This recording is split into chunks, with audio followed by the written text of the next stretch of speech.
Hi friends అందరైతే ఏం చేస్తున్నారు? అన్నం అయితే తిన్నారా? ఈరోజు అయితే కూరలు అయ్యేసరికి అయితే లేట్ అయింది. మా పచ్చడి అయ్యేసరికి అయితే మీరైతే ఏం కూరలు చేసిరో కామెంట్ అయితే చేసేయండి. ఇగో నేనైతే ఈరోజు అయితే మెంతి కూర పుదీనా వస్తుంది హక్కుకి. ఇంకో మెంతి కూర పచ్చడి అయితే చేసిన చూడండి, చాలా అంటే చాలా బాగుంది. నాకైతే దీన్ని చూస్తాను అసలు ఎప్పుడెప్పుడు తినాలా అనిపిస్తుంది. ఇంకా చూడండి ఫ్రెండ్స్, మీలో ఎంతమందికి ఇష్టమో కామెంట్ అయితే చేసేయండి. మాకైతే చాలా ఇష్టం.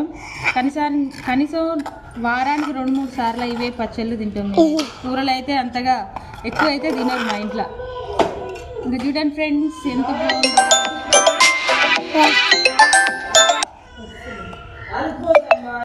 ఇంకా చూడండి ఫ్రెండ్స్ ఎంత బాగుందో అసలు. Incoming call from Sailaja identified by Truecaller. Okay friends, మరి మీరేం కూరలు చేసిరో కామెంట్ అయితే చేయండి. ఇక కొంతమంది